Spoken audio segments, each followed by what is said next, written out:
En el corazón de Jesús presenta cómo vencer la angustia. ¿Qué tal, hermanos? Bienvenidos a esta nueva reflexión. Gracias por acompañarme el día de hoy. Queridos hermanos, el día de hoy hablaremos del Santo Evangelio según San Juan, capítulo 3, versículos del 14 al 21.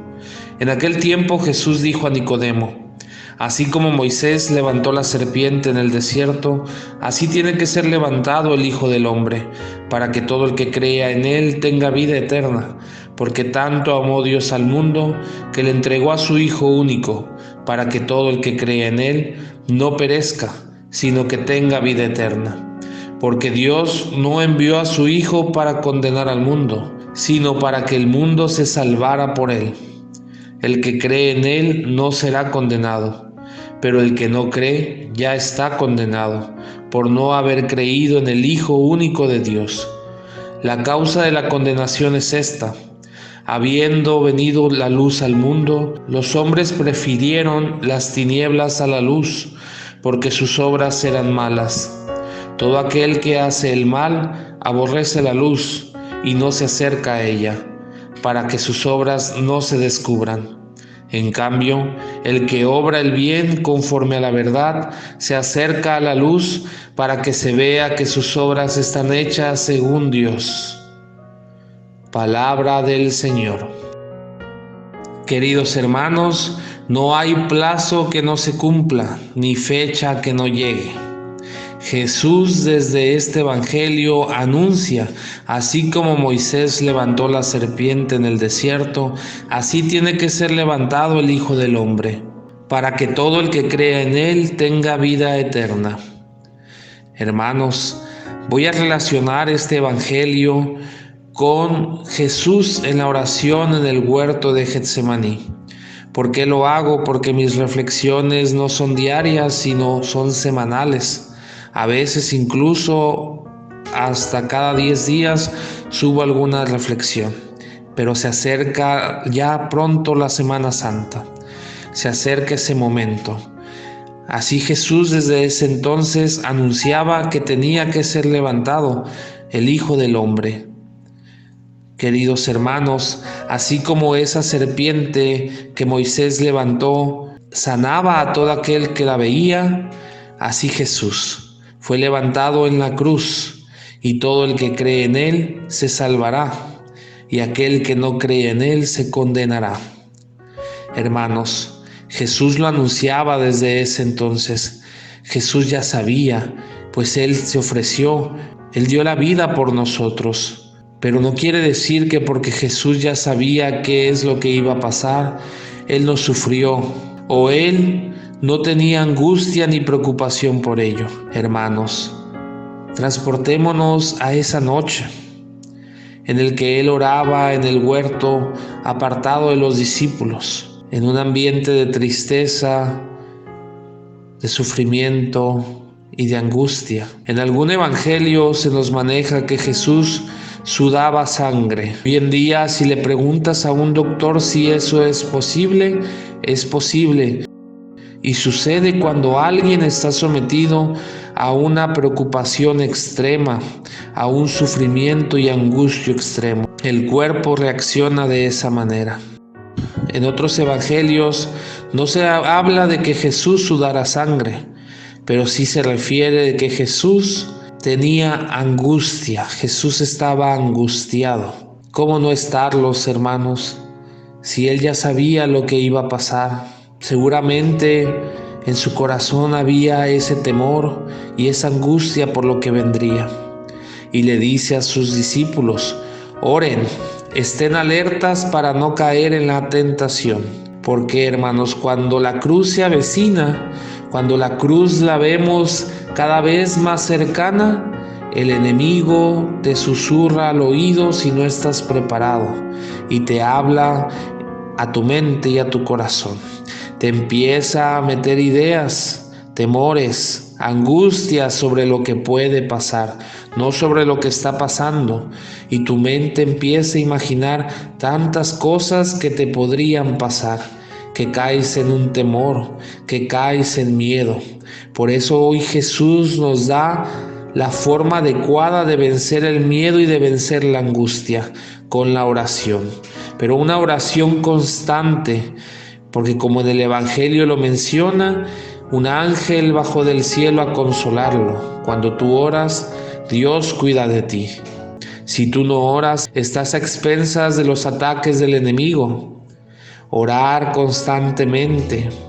Hay tantas personas que pasan por situaciones difíciles y cuando les dices, ora, te dicen, sí, yo oro todos los días.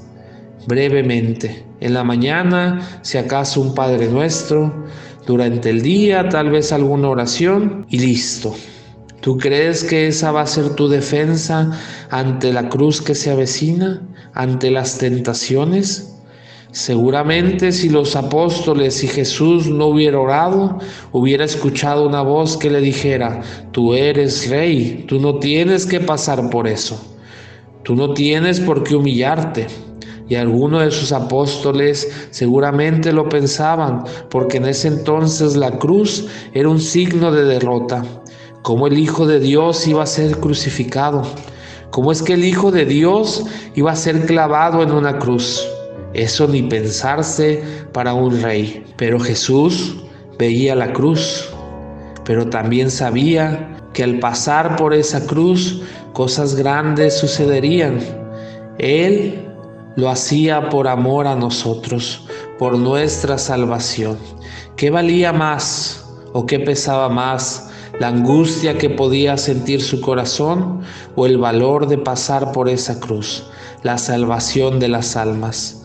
¿Cuánto vale un alma? ¿Cuánto vale la salvación de las almas? ¿Cuál es esa situación en tu vida que ni siquiera te atreves a pensar en pasar por ella, a la cual le tienes miedo, a la cual ves una probabilidad de pasar por eso y te genera un sufrimiento y una angustia terrible?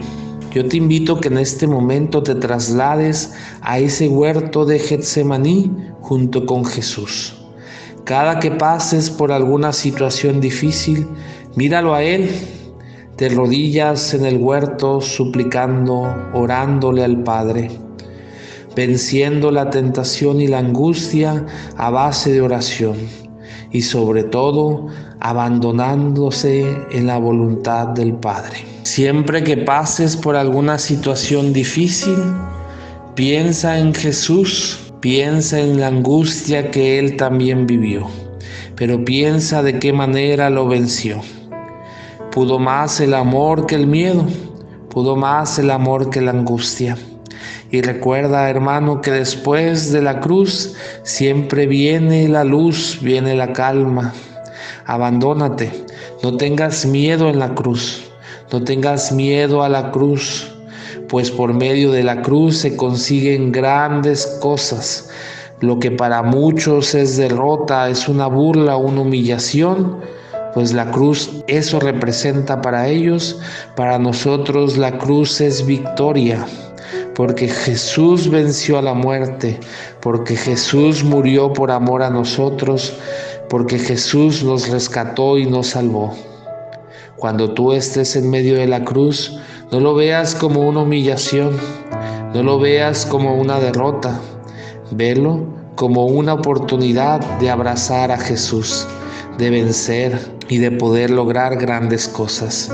El otro día, hermanos, caminando por la calle, una persona que vive en la calle se acercó a mí y me dijo, hermano, le quiero hacer un regalo, porque yo quiero que tenga más. Esas fueron las palabras que él utilizó. Extendió la mano y puso en mi mano un objeto pequeño.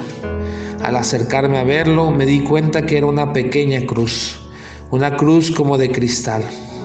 Me impactó, pues momentos antes de yo pasar por ese lugar, le venía pidiendo a Jesús que yo quería ver su rostro a través de las personas. Yo quería verlo en el prójimo y que me ayudara a mí a poder mostrar un poco de su rostro a las demás personas. Me quedé viendo a esa pequeña cruz y me dijo el hermano, ¿qué pasa? ¿No le gusta la cruz? ¿Acaso no le gusta la cruz?, me preguntó. En ese momento fue como si Jesús me dijera, ¿Qué pasa? ¿No te gusta la cruz? Mira que has venido quejándote todo este tiempo, que si el cansancio, que si el desierto por el que pasamos, que si esa situación por la que no temo pasar o no quiero que suceda. ¿Qué pasa? ¿No te gusta la cruz? En ese momento entendí que era mi Padre, que era Dios quien me hablaba. Pero esa cruz tenía un color especial, que era un azul como el manto de la Virgen de la medalla milagrosa. Entonces también me dio calma y dije: siempre que cargues la cruz, María va contigo. No caminas solo, ella va contigo. Ella te cubre con su manto, pues ella como madre no deja a sus hijos. Ella no los abandona. ¿Tienes miedo? ¿No quieres pasar por esa situación que se te presenta? ¿Tienes miedo por el futuro? ¿Por lo que pueda pasar? ¿Por lo que pueda venir? ¿Hay algo que te genera temor? ¿Hay algo que te angustia? Sé obediente y sigue la voz de Jesús que te dice: ora constantemente para que no caigas en tentación. Escucha su voz, no la voz del enemigo. Mira tu cruz. Jesús así veía su cruz a lo lejos. Veía la cruz que lo esperaba, y aunque sentía sufrimiento y angustia, lo logró vencer por amor y con la oración. Si tú en este momento ves tu cruz, esa cruz que no quieres cargar, y la ves que te está esperando, como Jesús, ora para que no caigas en la tentación, y siempre dile al Padre: que se haga tu voluntad y no la mía. Yo no quiero que suceda así, pero si es tu santa voluntad, lo tomo. Que así sea. Ánimo, hermanos, gracias por acompañarme en esta nueva reflexión. Queridos hermanos, pues cada vez se ve más cerca la Semana Santa. ¿Cómo vamos en esta Cuaresma? ¿Realmente hemos tenido un espíritu de conversión, de arrepentimiento? ¿Cómo vamos, hermanos? ¿Ya hemos dado un paso más en la fe? ¿Nos hemos comprometido más con el Señor? ¿Cómo vamos en esta Cuaresma? Ánimo, hermanos, sigamos luchando y pues no tengamos miedo a la cruz. En la cruz podrás abrazar a Jesús. En la cruz está Jesús y al pie de la cruz siempre estará María. Así que, hermanos, caminemos confiados en que la voluntad del Padre siempre es lo mejor para nuestras vidas. Y sí, a lo lejos ya se ve la cruz que espera a nuestro Señor Jesucristo, y nosotros caminamos junto con Él. Y siempre con nuestra vista fija, anhelando morar para siempre en el corazón de Jesús. Hasta la próxima.